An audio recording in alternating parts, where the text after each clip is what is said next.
فيكم وما نرى معكم شفعاءكم الذين زعمتم أنهم فيكم شركاء لقد تقطع بينكم وضل عنكم ما كنتم تزعمون.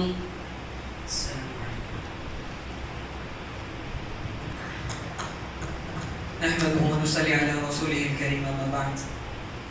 اس بزم میں دو عالم دین کے خطابات ہوں گے.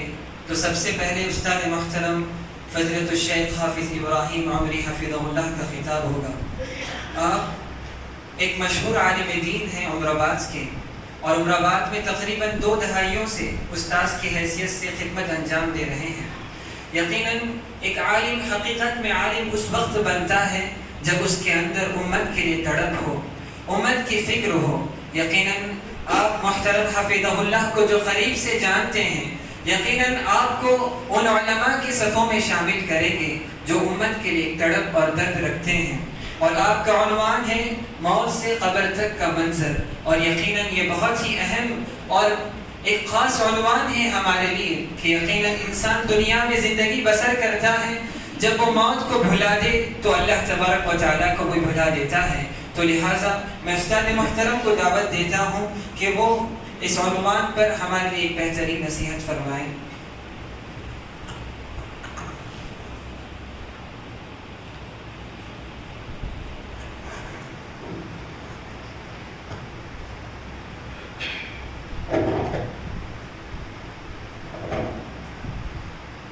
السلام علیکم ورحمۃ اللہ وبرکاتہ. ان الحمد للہ والصلاة والسلام علی رسول اللہ اما بعد. اعوذ باللہ من الشیطان الرجیم بسم اللہ الرحمن الرحیم. ولو ترى إذ الظالمون في غمرات الموت والملائكة باسطوا أيديهم أخرجوا أنفسكم اليوم تجزون عذاب الهون بما كنتم تقولون على الله غير الحق وكنتم عن آياته تستكبرون. محترم علماء کرام، بزرگان دین، نوجوان ساتھیوں، پردہ نشین خواتین اور پیارے بچوں، یہ دنیا دارالعمل ہے. اللہ تعالیٰ نے ہمیں اس دنیا میں اس لیے بھیجا کہ ہم یہاں پر رہ کر آخرت کی تیاری کریں. آخرت حقیقت میں دارالجزا ہے، جہاں اللہ تعالیٰ ہم کو اس دنیا میں کیے گئے اچھے اور برے اعمال کا بدلہ عطا کرے گا. اس دنیا میں ہم کو اس لیے نہیں بھیجا گیا کہ ہم یہاں رہ کر دنیا کی آسائش میں، دنیا کی زیب و زینت میں لگ کر آخرت سے غافل ہو جائیں، بلکہ ہمیں اس لیے بھیجا گیا ہے کہ ہم یہاں رہ کر آخرت کی تیاری کریں. دنیا کی یہ زندگی آخرت کے مقابلے میں بہت ہی مختصر ہے. آخرت کی زندگی کبھی ختم نہ ہونے والی زندگی ہے. یقیناً وہ شخص بڑا بدنصیب ہے جو اس دنیا میں پڑھ کر اپنی آخرت کو برباد کر دیتا ہے. اپنی دنیا آباد کرنے کے لیے آخرت کو برباد کر دیتا ہے. اور عقل مند ہے وہ انسان جو اپنی دنیا سے زیادہ آخرت بنانے کی فکر کرتا ہے. لیکن دنیا میں رہنے والے اکثر لوگوں کا حال یہ ہے کہ وہ آخرت سے غافل ہو کر دنیا کمانے میں لگے ہوئے.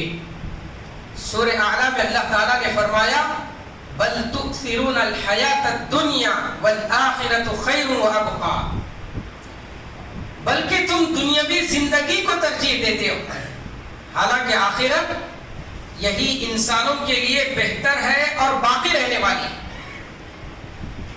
کم سے کم ایک مومن اور مسلمان کو تو چاہیے کہ وہ اپنی آخرت کی تیاری کی فکر کرے۔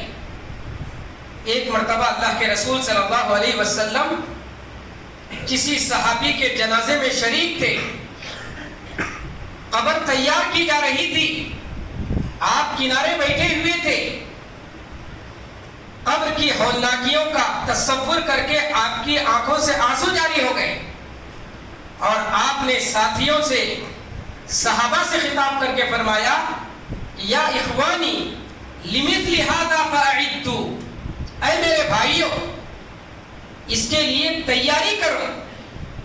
تو یہ دنیا تیاری کی دنیا، اس کے بعد آنے والی دنیا آخرت کہلاتی ہے۔ آخرت کا مرحلہ موت سے ہی شروع ہو جاتا ہے۔ موت ایک ایسی حقیقت ہے جس کا کوئی انکار نہیں کر سکتا۔ موت ایک ایسی حقیقت ہے جس میں کسی کا اختلاف نہیں۔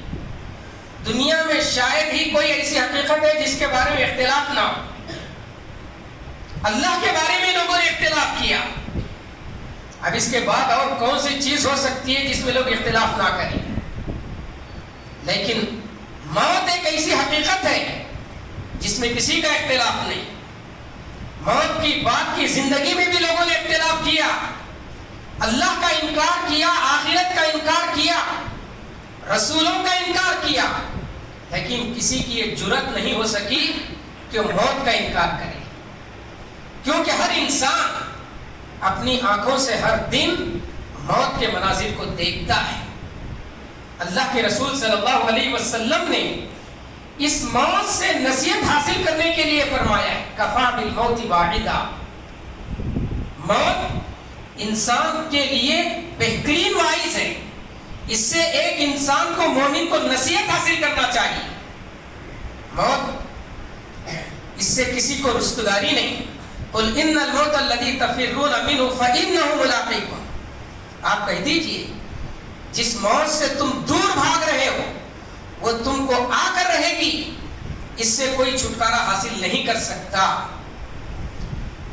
موت یہ انسان کی لذتوں کو ختم کرنے والی چیز ہے، دنیا کی لذتوں کو ختم کرنے والی چیز ہے۔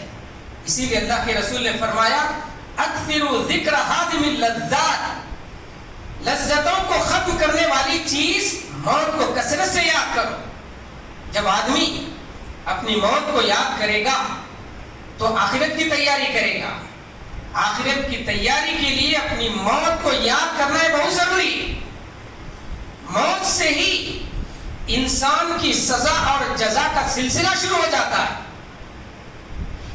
موت کو اسی لیے کہا جاتا ہے کہ من مات فقط قامت قیامت، جس کی موت واقع ہو گئی، جس کا انتقال ہو گیا، اس کی قیامت واقع ہو گئی، اس کی قیامت کا مرحلہ شروع ہو گیا۔ فقط قامت قیامت، اس کی قیامت کا مرحلہ یہیں سے شروع ہو جاتا ہے۔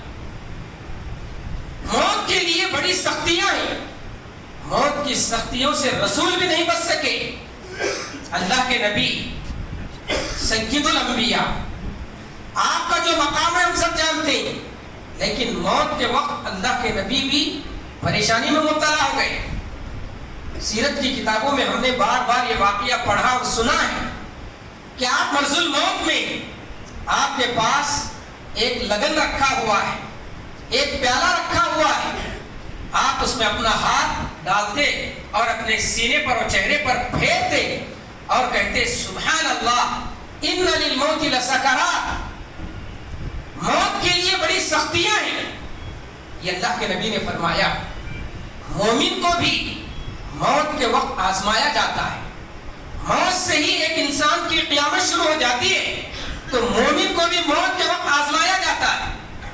اسی لیے اللہ کے رسول صلی اللہ علیہ وسلم نے ہمیں جو دعائیں سکھلائی ہیں ان میں سے ایک دعا یہ بھی ہے، دعا کا ایک ٹکڑا یہ بھی ہے، وَأَعُوذُ بِكَ مِنْ أَنْ يَتَخَبَّطَنِيَ الشَّيْطَانُ عِنْدَ الْمَوْتِ، اے پروردگار میں تیری پناہ چاہتا ہوں، میں تیری پناہ طلب کرتا ہوں کہ شیطان موت کے وقت مجھے اچک لے، موت کے وقت مجھے گمراہ کر دے۔ انسان، ایک مومن کو، ایک انسان کو شیطان موت کے کی کوشش کرتا ہے، اور خصوصاً مومن کو. کافر تو کفر میں اس کی زندگی گزری، اس کو تو گمراہ کر ہی دیا. اب اس کی ایک کوشش ہوتی ہے کہ اس آخری مرحلے میں مومن کو گمراہ کرے. امام قرطبی رحمۃ اللہ علیہ نے اپنے دور کے ایک عالم کا واقعہ نقل کیا ہے. عالم مرض الموت میں لوگوں نے ان کے سامنے کلمہ توحید کی تلقین کی، لا الہ الا اللہ محمد رسول اللہ، اشہد ان لا الہ الا اللہ واشہد ان محمد رسول اللہ. اس کی تلقین کرتے رہے تاکہ ان کی زبان پر بھی یہ کلمہ جاری ہو جائے اور ان کا انتقال اس کلمے پر ہو، خاتمہ بالخیر ہو، کلمے پر ان کی موت واقع ہو جائے. لیکن وہ اس کلمے کا اقرار کرنے کے بجائے، اس کلمے کو اپنی زبان سے ادا کرنے کے بجائے انکار کر رہے تھے، کہہ رہے تھے کہ نہیں نہیں. کچھ دیر کے بعد انہیں افاقہ ہوا. لوگوں نے ان سے پوچھا کہ ہم تو کلمے کی تلقین کر رہے تھے اور آپ انکار کر رہے تھے، اس کی وجہ کیا ہے؟ تو اس عالم نے کہا کہ میں تم مجھے کیا کہہ رہے تھے وہ تو مجھے معلوم نہیں. میرے پاس دو شیطان آئے تھے. ایک شیطان مجھ سے کہہ رہا تھا کہ نصرانی کی حالت میں عیسائیت کو قبول کر کے اپنی موت عیسائیت پر دو، عیسائیت پر اپنی جان دو. تو میں اس کے جواب میں کہہ رہا تھا کہ نہیں. اور دوسرا مجھ سے کہہ رہا تھا کہ یہودیت پر اپنی موت دو، یہودیت پر تم انتقال کرو. میں نے اس کے جواب میں بھی اس کا انکار کر رہا تھا. تو غرض موت کے وقت بھی ایک مومن کو آزمایا جاتا ہے، موت کے وقت بھی مومن کی آزمائش ہوتی ہے. لیکن اس وقت اگر مومن کی زبان پر کلمہ ادا ہو تو ایسے شخص کو اللہ کے رسول صلی اللہ علیہ وسلم نے جنت کی خوشخبری دی. من کان آخر کلامہ لا الہ الا اللہ دخل الجنہ. جس کا آخری کلمہ، موت سے پہلے جس کا آخری کلمہ کلمہ لا الہ الا اللہ ہو تو وہ جنت میں داخل ہوگا. اللہ کے نبی نے بشارت سنائی. اسی لیے قرآن مجید میں اللہ تعالیٰ نے فرمایا يثبت الله الذين آمنوا بالقول الثابت في الحیات الدنیا وفي الآخرہ، کہ اللہ تعالیٰ اہل ایمان کو ثابت قدمی نصیب کرتا ہے کلمہ توحید پر، دنیاوی زندگی میں بھی اور آخرت میں بھی. مفسرین نے تذکرہ کیا تو اس کا مقصد یہ ہے کہ ہم اپنے یعنی اللہ تعالیٰ سے نیک اعمال کی اور ثواب کی امید کریں. اور اسی طرح اللہ تعالیٰ نے قرآن مجید میں یعنی برے اعمال سے رکنے کا اور اس کے عذاب کا تذکرہ فرمایا، یعنی جہنم کا تذکرہ فرمایا. اس کی وجہ یہ ہے کہ ہم گناہوں سے بچیں اور ہمارے اندر اللہ تبارک و تعالیٰ کا ایک خوف پیدا ہو.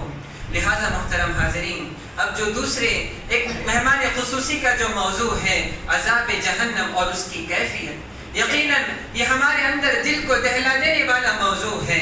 اور مہمان محترم ایک بہت ہی اچھے مقرر ہیں جو بہترین انداز میں، عام فہم انداز میں ایک ایسے طریقے سے موضوع کو بیان کرتے ہیں کہ لوگوں کے دلوں کے اندر یہ موضوع یعنی اتر جاتا ہے. لہٰذا میں فضیلت الشیخ حافظ یعقوب جامعی حفظہ اللہ کو دعوت دیتا ہوں کہ وہ آئیں اور بہترین کلمات سے ہمیں ممنون فرمائیں.